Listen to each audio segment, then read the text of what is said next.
have been dethroned. Not in a palace, in classrooms, in offices, and in the quiet spaces of my mind.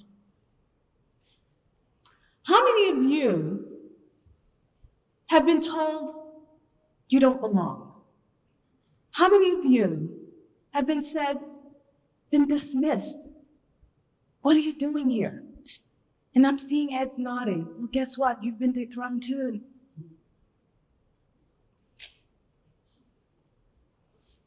Being dethroned is not the end of the story. It's the preparation of the next chapter. It's actually understanding how to rise up when the world knocks you down. Imagine this. You land in a foreign country. You don't speak the language. You don't know the rules. And you arrive in the toughest city, the toughest neighborhood.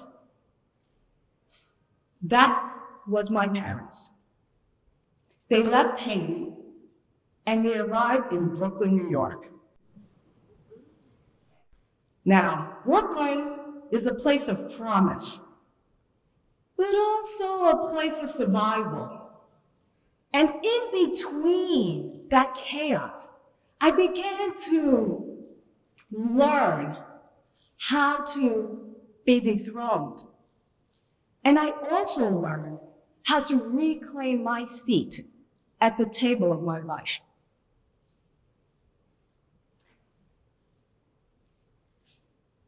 I watched my parents' determination up close. We had a strict budget, and it reminds me of one morning when I opened up the refrigerator and I saw two things: a box of cereal and a can of fruit punch. I slammed the door. "Mommy, there's no food in the house." And she looked at me and said, "I guess you're not really hungry." So I reopened the refrigerator. I took the can and the box. I poured the cereal and the juice in a bowl, and that was breakfast. And yes, red juice and cereal do not taste good together, just in case. But I learned something really great during that time. I learned that survival is not just not having, but also it's about doing the best you can with what you got.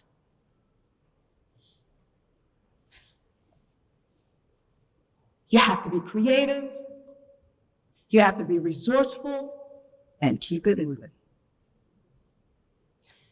I remember the first time I was dethroned. I was 5 years old in a courtyard in Brooklyn, New York. And my grandmother used to babysit us. And she was always fanning herself like a queen. Fanning, not saying much. She noticed I wanted to play with some girls in the courtyard. And she goes, "Go play." What? I was thrilled. I had my magic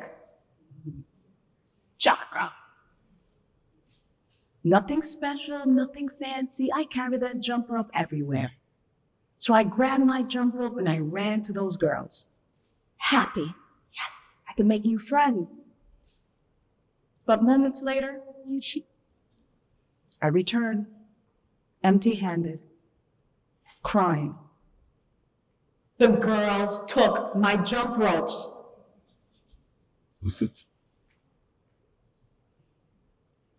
When I was crying, coming back, my grandmother noticed something odd. My older brother spoke English and Creole, so he translated because I did not speak.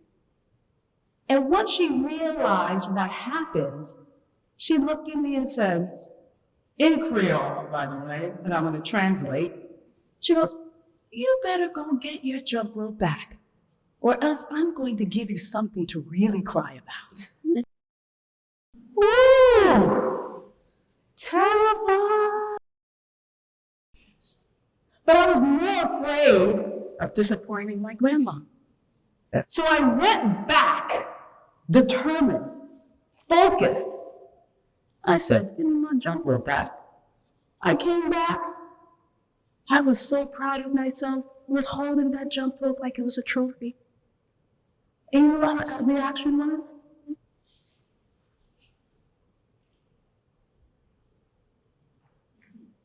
That's it.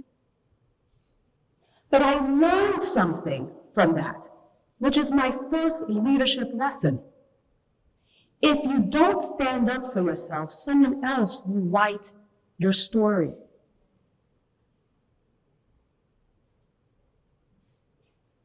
Don't let people take what's yours, not your voice, not your identity, not your jump rope. I lived in between two worlds. At school, I was the Haitian girl who dressed differently. Some of us understand that. And at home, I was the American girl who didn't speak Creole, but constantly reminded that you're of the Haitian people. Toggling in between those two worlds was somewhat challenging. And as I moved through my life, I realized that I don't have to choose between the two worlds. I am of both. And that is where I have my power.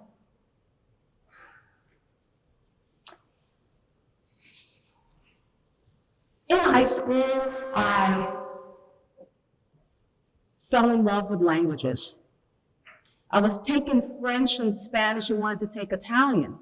So I went to my guidance counselor and I said, oh, I want to take Italian because you could get an award for speaking 3 languages in high school. I went to her office, excited, explained to her how I'm already taking French and Spanish. This is just another language, Romance languages, try to convince her. She leaned back on her chair and said, I think you need to focus on English instead. Dismissed, dethroned again. And when I went home, I told my mom about what happened, and she reminded me of a Haitian proverb, There mon, guère mon. Behind mountains, more mountains. So, challenges is just a climb. So I climbed. I learned 5 languages. I traveled. And in the journey of traveling, I learned beautiful, different cultures. And I also learned about myself. That leads to my second leadership lesson. Never let someone else's limited vision become your ceiling of your potential.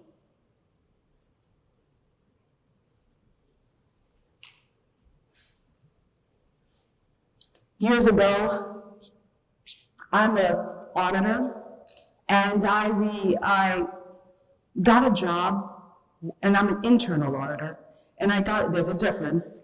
We would like to distinguish that, right? I'm an internal auditor, and I got a job as an executive at a company, but they wanted me to get a certification. That certification has a 42% pass rate. I was like, no big deal, I studied. And I studied, and I studied, and I was like, a piece of cake.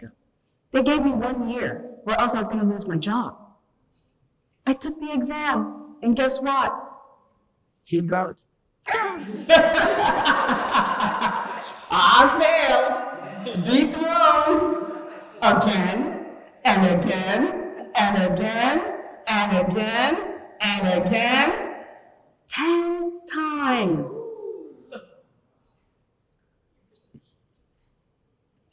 Guess what I did? I studied more. I hired tutors. I actually got hypnotized, and nothing worked. Every failure was a chip of who I was.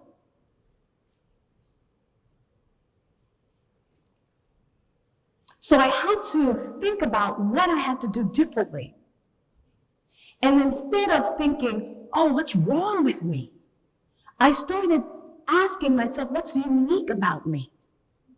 And that's when everything shifted, because I started that mindset had to shift. So I learned my learning style. I learned what worked for me. I rebuilt and changed my mindset. And I passed. Not only that, I passed 12 other certifications, got my doctorate using the methodology we're going to talk about shortly.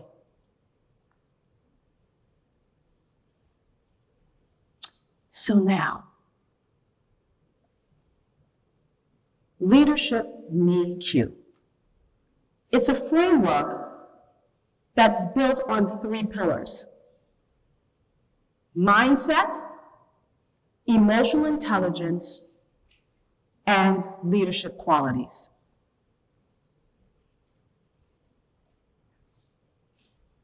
Mindset is how you approach things, how you lead. Emotional intelligence is how you master your feelings, your emotions, and how you manage other people's emotions. And leadership qualities, it's about really making an impact, not just getting followers, but making an impact in society. And around these 3 pillars, there is a circle that's around it. And the circle is really, these are the guiding forces. And the guiding forces are your core values. Innovation, how to rethink when the going gets tough. And then the third is self-reflection. That framework is used not only for professional development, but also for personal development. And when life tries to knock you down, I put the situation through this prism: leadership and EQ.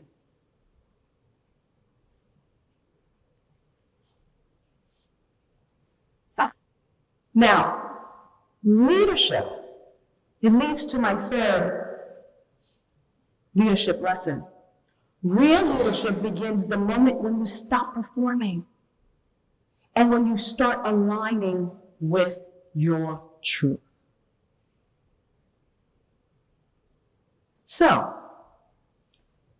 right now, I want you to think about a time you've been dethroned, when life knocked you down.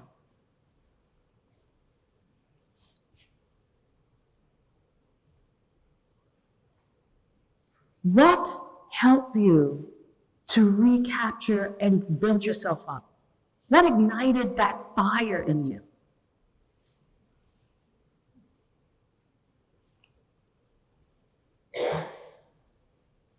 The answer? It's your core values, your compass in life.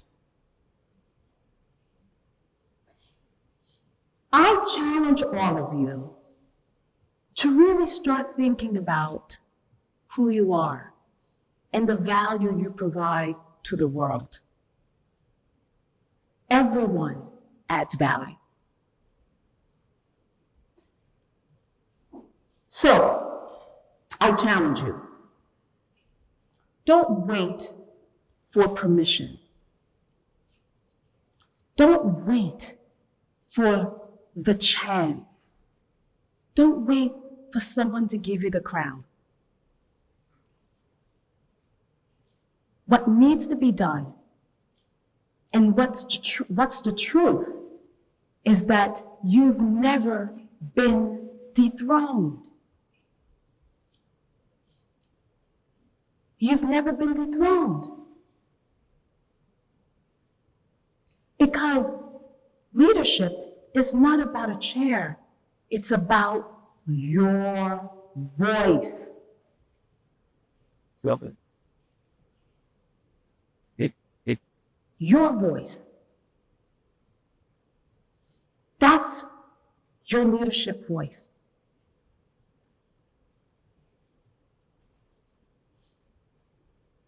So with that, I would like to tell everyone, get your load back. Use the Leadership NQ framework and reclaim your throne. Thank you.